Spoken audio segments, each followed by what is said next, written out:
Jadi Kiai Jahari ini sebelum gurunya wafat, beliau ini tidak mendirikan pesantren, beliau tidak mendirikan masjid, beliau tidak mendirikan majelis taklim. Karena apa? Karena takut suul azab kepada gurunya. Setelah gurunya wafat, beliau dengan niat meneruskan perjuangan gurunya, beliau mendirikan masjid, majelis taklim dan pondok pesantren. Luar biasa. Ma fil aba fil abna, apa yang ada di ayah diturunkan kepada anaknya. Hayya 'alal falah.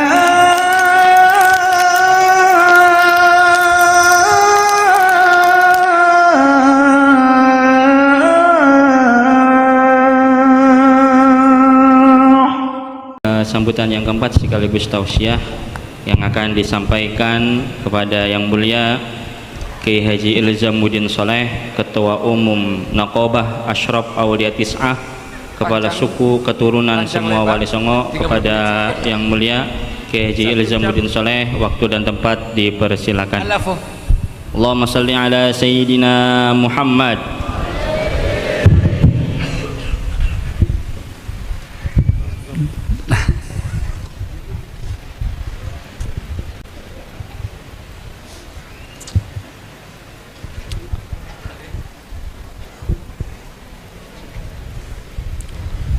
Assalamualaikum waalaikumsalam warahmatullahi wabarakatuh.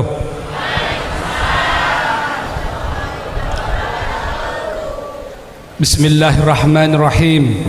Alhamdulillahi rabbil alamin.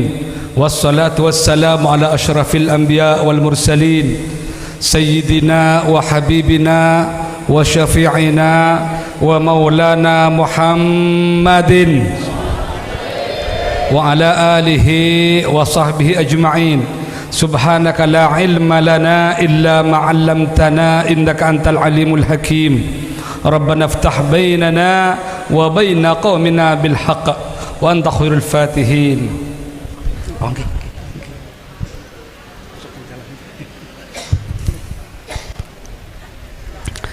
Qala ta'ala والذين جاءوا من بعدهم يقولون ربنا اغفر لنا ولإخواننا الذين سبقونا بالإيمان ولا تجعل في قلوبنا غلا للذين آمنوا ربنا إنك رؤوف رحيم.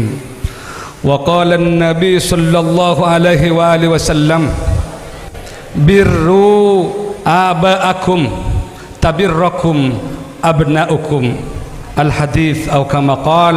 Amma ba'du.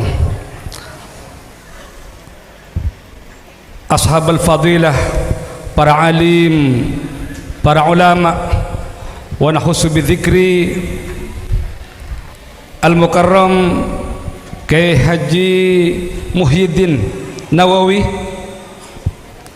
al-mukarram Sidi Rahimuddin Nawawi, dan siapa yang sudah masuk Syekh Muhyiddin Abdul Razik, wa khususan Syekh Muhyiddin Abdul Razik alladhi akramna,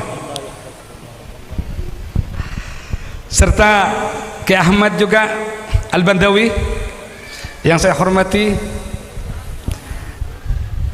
para masyayikh, para kiai, para pejabat pemerintah yang tidak bisa saya menyebut nama penjenengan semuanya tanpa mengurangi rasa hormat yang insyaallah dirahmati oleh Allah Subhanahu wa taala.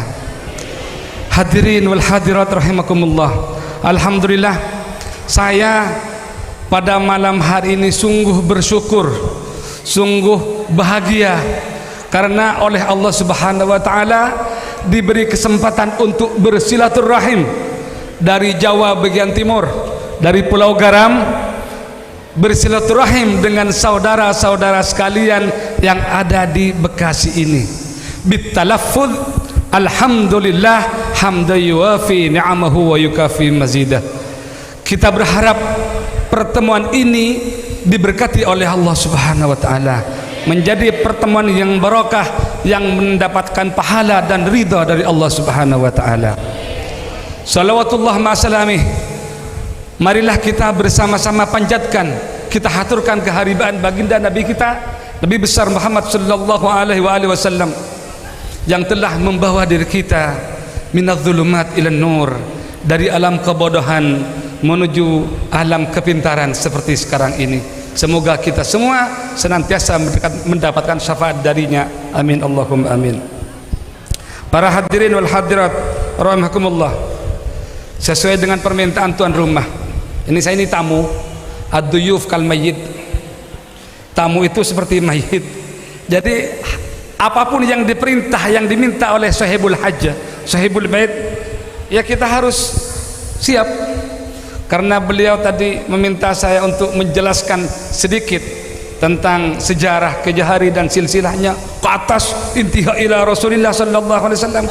Baik, siapa takut?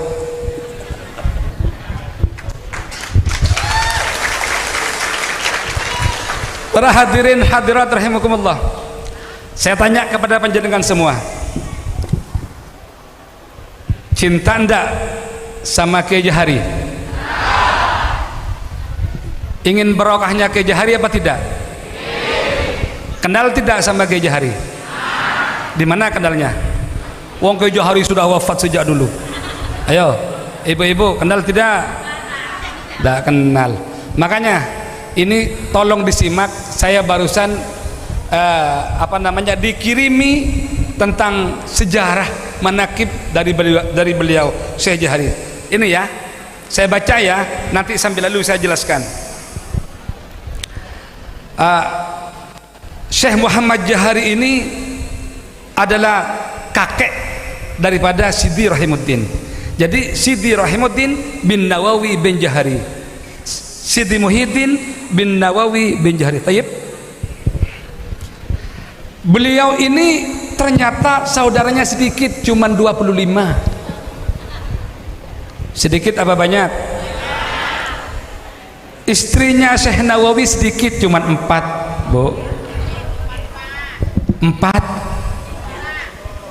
Sedikit apa banyak? Anaknya sedikit, cuma 25. Hum auladun kathir, 25 minal aulad.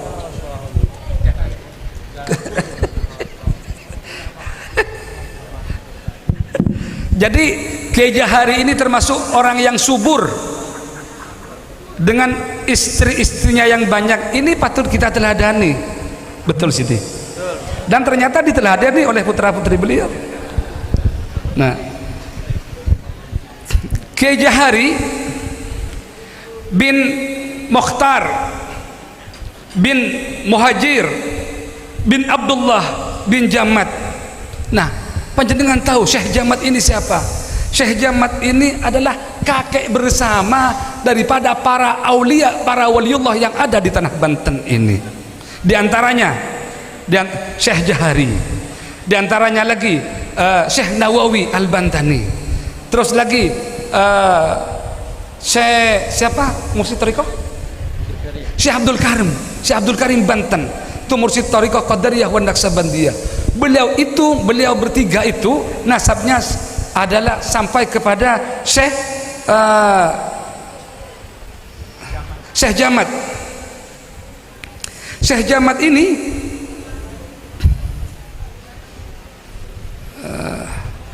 bin Syekh Jinta bin Masbugel bin Maskun. Maskun itu mempunyai nama lain Raden Tubagus Mahmudi bin Masnun atau Raden Tubagus Wiranegara I bin Maswi atau Pangeran Wiraraja I bin Pangeran Sunyararas alias Tajul Arsy bin Sultan Hasanuddin bin Syarif Hidayallah Sunan Gunung Jati. Kemana atasnya nanti terakhir ya. Berarti panjenengan tahu bahwa tidak diragukan lagi nasab Syekh Jahari ini adalah bersambung kepada Syarif Hidayatullah Sunan Gunung Jati. Adapun Sunan Gunung Jati ke atas ini sudah masyhur bahwa beliau itu adalah salah satu keturunan daripada baginda Nabi Muhammad sallallahu alaihi wasallam. Jadi bapak-bapak, ibu-ibu, walaupun beliau keturunannya sekarang ini hidungnya agak pesek, alafus itu, walaupun tubuhnya agak pendek, walaupun wajahnya tidak seperti Arab, tetap tapi darahnya menyambung, darahnya bersambung kepada Rasulullah Sallallahu Alaihi Wasallam. Saya tegaskan di sini bahwa nasab itu bukan di wajah, nasab itu bukan di jubah, nasab itu bukan di imamah, tapi nasab itu ada di darah.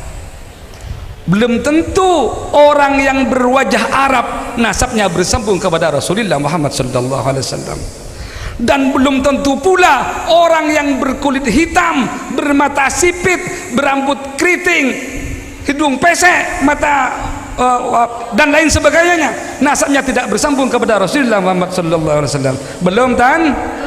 Belum tentu. Lihat dulu ibu, harus ditafsir.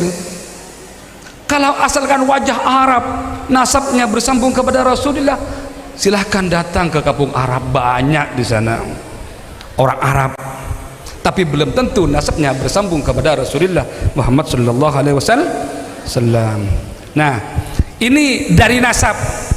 Yang kedua, dari kelahiran dan kehidupan. Kiai Haji Muhammad Jahari ini dilahirkan di kampung Cirumpak, Kronjo, Tangerang, Banten pada hari Rabu tanggal 23 Rabiul Akhir tahun 1264 Hijriah, bertepatan dengan 29 Maret tahun 1848 Masehi. Jadi sudah 3 generasi ke sekarang ini. Dan wafat hari Senin 23 Rabiul Akhir tahun 1973 Masehi. Jadi beliau itu umurnya sangat panjang. Dari 1848 wafat 1973, lebih daripada 100 tahun ya Siti. 120 tahun, bayangkan. Ini orang dulu umurnya 120 tahun. Jadi umur 80 tahun masih nikah lagi.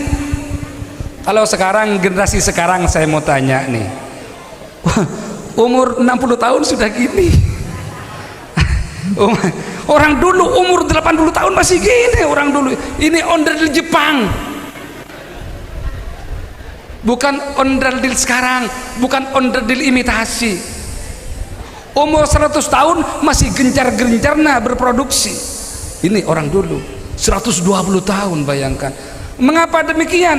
Anak sekarang masih kecil sudah dikasih minum marimas, ya apa tidak?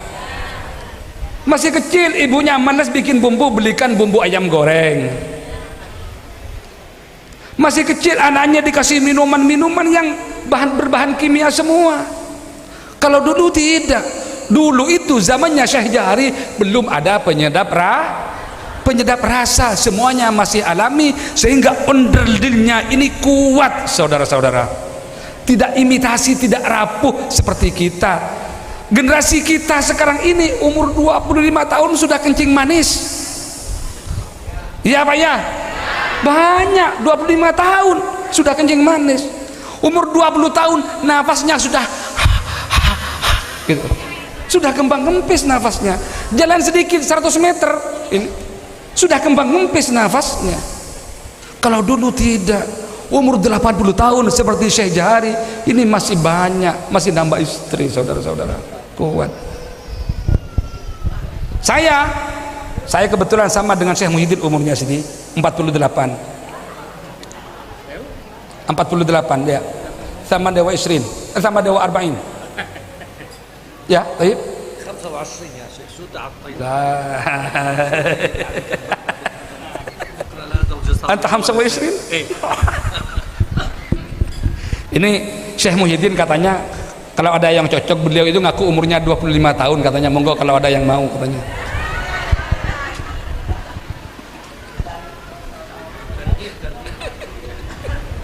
Nah, wafat ini Syekh Jahari wafat tahun 1973, sudah Orde Baru. Jadi beliau ini tokoh 3 zaman. Zaman pra kemerdekaan, zaman awal-awal kemerdekaan, zaman Orde Baru, Zaman Orde Lama, zaman Orde Baru. Jadi tokoh 3 zaman ya, Ki Jahari ya, luar biasa, sungguh luar biasa. Beliau ini wafat di Kampung Ceger, Muktiwari, Cibitung, Bekasi, Jawa Barat, dan makbarohnya ada di sini. Betul apa tidak? Betul. Tahun 1800-an, saat kekacauan mulai merajalela di Kesultanan Banten akibat campur tangan dan praktik politik adu domba yang dilancarkan Belanda, semakin memuncak, ayah beliau Mintar bin Ajir keluar dari kampung halaman untuk mencari kehidupan, juga menghindari fitnah besar-besaran di dalam keluarga Kesultanan Banten. Memang ya, Belanda ini sejak dari dulu selalu mengobok-obok Kesultanan Banten. Mengapa? Banten ini adalah kesultanan yang cukup tua di Jawa Barat. Sementara di Jawa Barat ini ada pelabuhan tempat masuknya Belanda pertama di Pulau Jawa, sehingga terkenal dengan Batavianya itu. Nah, akibat terlalu lama Belanda masuk ke keraton, ke Kesultanan Banten diobok-obok, bahkan silsilahnya juga diobok-obok. Manuskrip, catatan kuno yang original produksi Banten sekarang sudah tidak ada lagi, sudah tidak ada, diambil oleh Belanda. Mengapa demikian? Karena untuk menghancurkan suatu bangsa, hapus sejarahnya, hapus silsilahnya, sehingga generasi muda sudah tidak peduli lagi terhadap sejarah. Jangan lupakan sejarah. Nih. Terus kemudian bermula beliau membuka lahan pertanian di pesisir utara, kemudian melanjutkan ke arah timur. Maka pada tahun 1848 Masehi telah lahir anak pertama yang diberi nama Sakman, kelak dikenal dengan Kiai Jahari. Kemudian Kiai Mintar memutuskan hijrah dan menetap di Utan Salak, wilayah pertanian dan perkebunan Kesultanan Banten. Sekarang berada di daerah Bekasi, Jawa Barat, di kampung Utan Salak ini. Jauhari dibesarkan dan hidup dalam suasana kampung, pertanian dan perkebunan. Beliau sejak kecil bekerja keras membantu pekerjaan ayahnya. Mintar seorang petani yang soleh dan ahli ibadah. Jadi ibu-ibu, dulu itu meskipun kiai bertani, meskipun kiai juga berdagang, meskipun pengasuh pesantren, meskipun alim juga bekerja, berbaur dengan masyarakat sekitarnya. Itu dulu. Bahkan di Madura ada seorang kiai khos, kiai sepuh santrinya keramat. Ini pekerjaannya apa? Apa namanya itu? Jasa angkut barang dari pasar. Ada ceritanya, ini ada seorang mau sowan ke kiai itu, bawa barang. Ternyata seorang kiai itu kan jasanya jasa angkut nih, ceritanya tukang angkutnya barang, dibayar karena profesinya kiai. Nah, mau sowan ke kiai itu, tawar menawar di pasar, saya antarkan ke pondok itu, ke pondok fulan. Baik, berapa ongkosnya? Sekian, 5 perak. Diangkut oleh kiai itu karena profesinya tukang angkut kayak itu. Nah, apa yang terjadi setelah sampai di dalam, di rumahnya kiai mandi dulu untuk menghormat tamu, dan ketemulah sama sang tamunya pingsan, saudara-saudara, karena yang dijumpai tadi itu karena kiainya itu ada yang disuruh untuk mengangkut barangnya itu. Ini di Madura. Orang dulu seperti itu.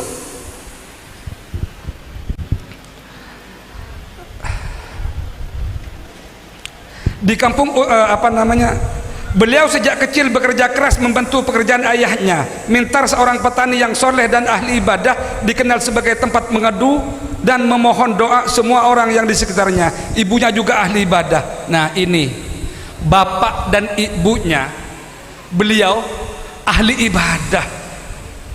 Selalu bapak dan ibunya mendoakan anaknya kepada Allah Subhanahu wa taala. Fi waktu sahar, ketika waktu-waktu sahur, menghadap Allah Subhanahu, bermunajat kepada Allah, merintih mendoakan anaknya. Beda dengan sekarang. Kalau dengan sekarang, bapak sama ibu bukan mendoakan anaknya, para saudara, tapi apa? Bapak menghadap ke barat, ibu menghadap ke timur, yang dipegang HP ketawa sendiri. Betul apa betul? Betul apa betul? Betul. Ini juga termasuk godaan dunia kalau kita tidak mampu untuk menghadapinya. Banyak orang selingkuh karena ini. Betul lah, betul.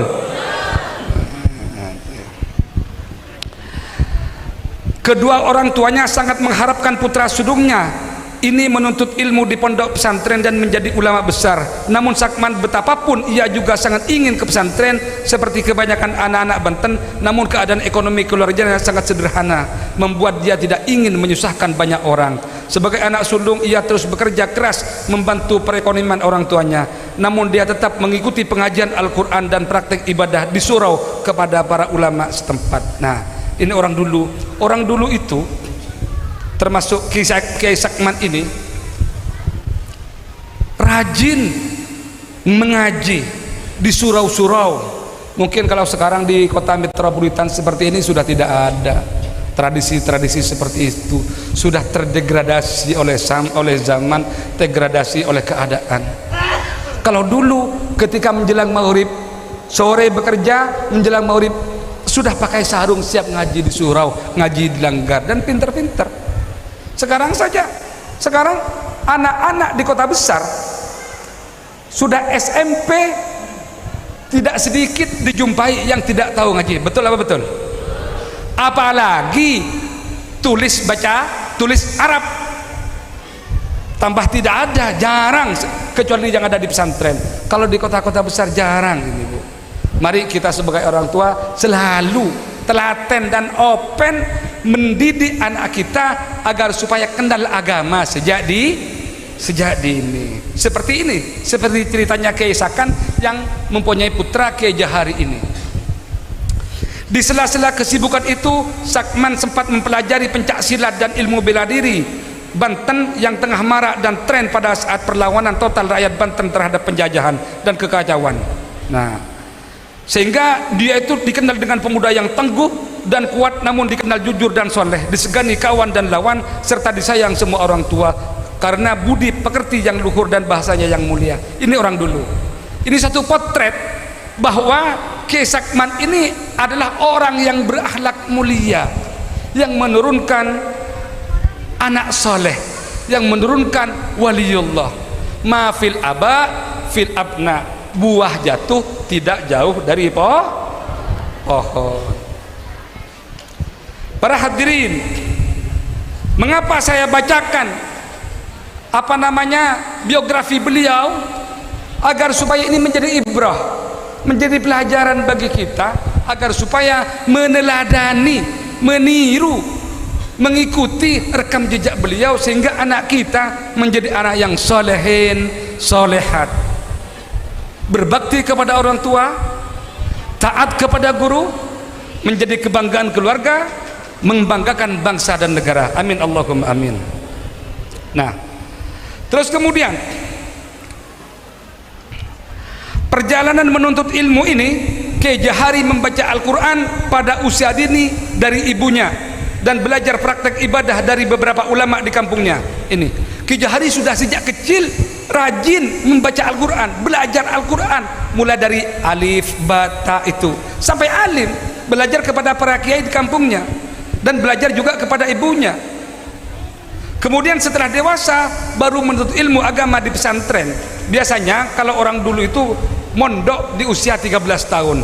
Di usia remaja dan di tengah-tengah pengembaraannya dalam berguru silat dan mengaji dan menguji kemampuannya, Sakman sering merasakan dalam hatinya keinginan menuntut ilmu agama untuk timbul semakin kuat. Terlebih apabila dia melewati pesantren dan melihat santri-santri sibuk mengaji di masjid, hatinya semakin hancur dan sedih. Ini orang dulu itu, Kiai Jahari alias Sakman ini, ketika melihat temannya mengaji di masjid, belajar agama di masjid, belajar agama di surau, hatinya hancur, hatinya iri. Beda dengan sekarang. Kalau anak sekarang disuruh ke masjid malah lari, bermain game, main komputer, main HP. Kalau anak sekarang, mari semoga ini menjadi pelajaran bagi kita. Akhirnya pada usia 25 tahun Sakman tidak mampu lagi menahan keinginannya masuk pesantren. Sementara pada saat itu rata-rata anak masuk pesantren bermula dari usia 13 tahun. Jadi Kiai Sakman ini termasuk telat masuk pesantren sampai umur 25 tahun. Yang teman-temannya sudah mondok di usia 13 tahun. Ayahnya mendengar hasratnya itu menangis gembira dan segera membawa ke pesantren Ketos, Serang, Banten, pimpinan Kiai Haji Tubagus Abu Bakar. Tahu? Ada enggak sekarang? Ada Kiai? Pesantrennya Kiai Abu Bakar Ketos itu sudah hilang. Di pesantren ini Sakman belajar seluruh ilmu agama, sharaf, nahwu, fikih, tauhid, tasawuf, tafsir, hadis dan lain sebagainya. Sebagai santri yang berusia dewasa dibanding santri lainnya, Sakman tidak malu mengikuti semua pengajian pesantren dan mengabdi kepada sesama santri. Bahkan Sakman sangat menghormati dan menghormat kepada gurunya, mengabdi. Mengapa mengabdi? Karena beliau ingin barokah. Al-ilmu bit-ta'allum wal barakah bil hidmah. Lagi, al-ilmu bit-ta'allum wal barakah bil hidmah. Ilmu itu didapat dengan belajar dan barokah itu didapat dengan mengabdi. Anak sekarang bagaimana bisa mengabdi? Bagaimana dikatakan mengabdi? Karena jika mangganya kiai yang ada di halaman rumahnya tiap hari diambil oleh santrinya, mengabdi apa tidak? Bukan, bahkan terkadang sandalnya juga dibawa. Anak sekarang. Kalau orang dulu tidak, para saudara. Semua yang berhubungan dengan guru, anaknya guru, ayamnya guru, sandalnya guru, semua diopeni, dirawat oleh santri. Ketika menemukan uang, orang dulu, santri dulu diambil, ditaruh, dikasihkan, ini guru, saya menemukan uang. Coba sekarang kita uji santri, kita jatuhkan uang 100.000, kita pura-pura tidak ngerti. Kira-kira diambil apa dikembalikan? Diambil apa dikembalikan? Dijawab oleh anak yang agak-agak nakal sedikit, anu kiai, enggak dikembalikan tapi dibelikan voucher. Betul apa betul? Nah, ini orang bahkan keinginan Sakman untuk bersedekah kepada keluarga gurunya semakin tinggi. Sering Sakman ini, Kiai Jahari ini bersedekah kepada gurunya. Ia sanggup di sela-sela waktu kosong setiap hari pergi meminta-minta ke pasar. Setiap mendatangi warung, ia akan diberi barang jualan berupa sayuran dan buah-buahan. Kemudian ia memilih yang paling bagus untuk disedekahkan kepada ibu nyai, dan sisanya akan diberikan kepada kawan-kawan santrinya di pondok ini. Sakman ini meminta sayuran di pasar, sayuran terbaik diberikan hadiah, dijadikan hadiah, diberikan kepada gurunya, sementara yang lain diberikan kepada santrinya. Ini metode khidmat, mengabdi seorang santri kepada seorang guru.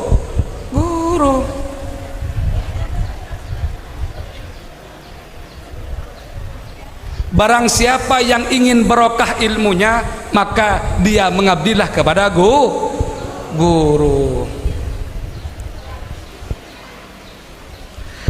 Ketika gurunya mengetahui bahwa semua pemberian Sakman adalah hasil minta-minta, gurunya menyuruh Sakman berhenti bersedekah dan memanfaatkannya untuk dirinya sendiri. Ini akhirnya juga diketahui oleh gurunya ini bahwa ini hasil minta-minta dari Sakman. Kemudian oleh sang guru, tidak usah dikasih gitu katanya, untuk dirimu sendiri Sakman. Sakman menangis terisak-isak seraya berkata, Kiai, saya ini orang miskin Kiai, tidak mempunyai apa-apa, saya takut mati tidak punya amal kebaikan Kiai, mohon pemberian ini diterima. Gurunya menangis haru, kemudian mendoakan, ya Allah, jika akhlak dan hatimu sebersih ini Sakman, insya Allah kamu akan menjadi orang baik kelak, insya Allah kamu menjadi orang besar kelak. Ini doanya Kiai, didoakan oleh Kiai. Sekarang saya tanya kepada ibu-ibu, Bu, ingin punya anak soleh apa tidak? Boleh pilih, mau anak yang sering senang beramal, senang sedekah, mau anak yang sering main HP? Sering main HP katanya. Oh, sedekah ya. Kalau ingin sedekah, tiru Kiai Sakman ini, tiru Kiai Jahari ini. Pada akhir abad 19 banyak ulama Banten dan Jawa yang berdomisili di Mekah turun ke tanah Jawa dan Nusantara berdakwah dan menyebarkan sanad keilmuan dan amal seperti Syekh Nawawi Tanara, Syekh Abdul Karim Tanara, Syekh Abdul Salam Banten dan ulama Nusantara lainnya. Sakman pun tidak luput menghadiri majelis-majelis mereka untuk mengambil sanad ilmu sama-sama sama kitab-kitab hadis dan ilmu syariat lainnya. Jadi Kiai Jahari ini berguru kepada Syekh Nawawi ya Siti kira-kira. Ibu tahu Syekh Nawawi ceritanya? Tahu? Gimana? Syekh Nawawi ini adalah gurunya kiai se-Indonesia. Syekh Nawawi Banten, orang Banten di sini, ya. Keluarganya Sidi Rahimuddin, keluarganya Syekh Jahari yang bernama Syekh Nawawi Banten ini adalah gurunya santri se-Indonesia. Tiada satupun santri yang tidak punya sanad ilmu kepada Syekh Nawawi Banten. Mengapa? Karena di pesantren-pesantren salaf di Jawa khususnya, juga di Madura ini banyak mengaji karya Syekh Nawawi Al-Bantani Al-Jawi. Di antaranya Kasyifatus Saja fi Syarhi Safinatin Najah. Ilmu fikih dasar di pesantren-pesantren itu merupakan materi pokok, materi wajib yang diajarkan kiai kepada santri di pondok pesantren. Itu adalah buah karya tulis Syekh Nawawi Banten, orang Banten, kiai panjenengan semua. Bangga tidak? Bangga tidak? Seorang ulama Banten fenomenal yang karyanya sungguh luar biasa, lebih dari 70 kitab karya beliau yang bukan hanya di Indonesia diaji, tapi juga di Timur Tengah diaji karya beliau. Ini luar biasa. Siapa beliau? Beliau adalah zuriyah daripada Sultan Hasanuddin Ban, zuriyah daripada Sunan Gunung Jati. Para hadirin wal hadirat rahimakumullah. Adapun dalam tarikat sufi, dalam usia 40 tahun Kiai Jahari mengambil baiat dari Syekh Mama Agung Asnawi Caringin Banten. Khalifah dari pamanda beliau yaitu Syekh Abdul Karim Tanara, seorang mursyid kamil dalam Tariqah Qadiriyah wa Naqsabandiyah yang berpusat di Mekkah. Demikian itu atas perintah pamannya, Kiai Jahari merasa kecil hati, malu dan tidak layak untuk menjadi murid langsung dari Syekh Abdul Karim. Melihat kerendahan hati Kiai Jahari, maka Syekh Abdul Karim memerintahkan atau meminta khalifahnya untuk menerima baiat dari keponakannya itu dengan berpesan, ajaklah Sakman atau Kiai Jahari itu untuk diambil baiat, tapi dia itu muridku bukan muridmu.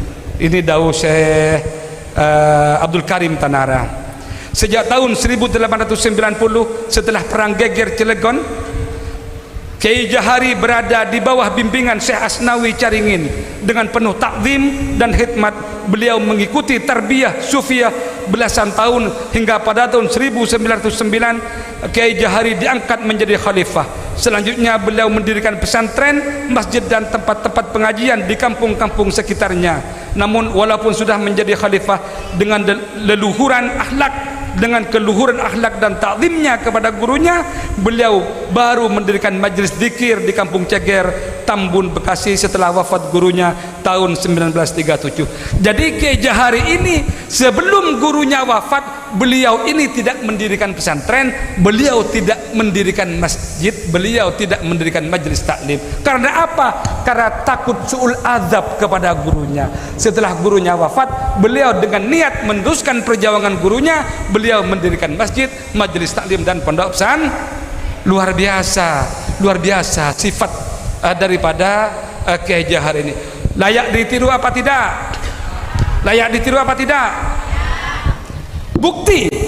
Bukti bahwa Kiai Jahari itu seorang yang berakhlakul karimah, yang berakhlak mulia, yang dapat barokahnya guru. Lihat pada keturunannya, saudara-saudara. Ada Sidi Rahimuddin Nawawi. Ini keturunan daripada Syekh Jahari, santrinya banyak tersebar di Bekasi. Saya dengar tadi dari santrinya itu sekitar ada 30 pesantren yang ada di sini. yang ada di sekitar sini, juga ada di Malaysia pesantrennya ini. Ini barokahnya siapa? Barokahnya orang tua. Barokahnya orang tua. Ma fil aba fil abna, apa yang ada di ayah diturunkan kepada anaknya. Ular kobra, saya mau tanya kepada saudara, ular kobra anaknya ular sanca apa ular kobra? Ular kobra. Kalau kakeknya sudah menjadi kobra, maka cucunya juga akan menjadi kobra. Kalau kakeknya tawaddu kepada Allah Subhanahu wa taala, kakeknya rendah hati, kakeknya beramal baik, beramal soleh, maka insyaallah anak keturunannya juga beramal soleh. Demikian sekilas tentang Syekh Jahari, kakek daripada Syekh Rohimuddin dan Syekh Muhyiddin Nawawi ini. Selanjutnya tentang Wali Songo.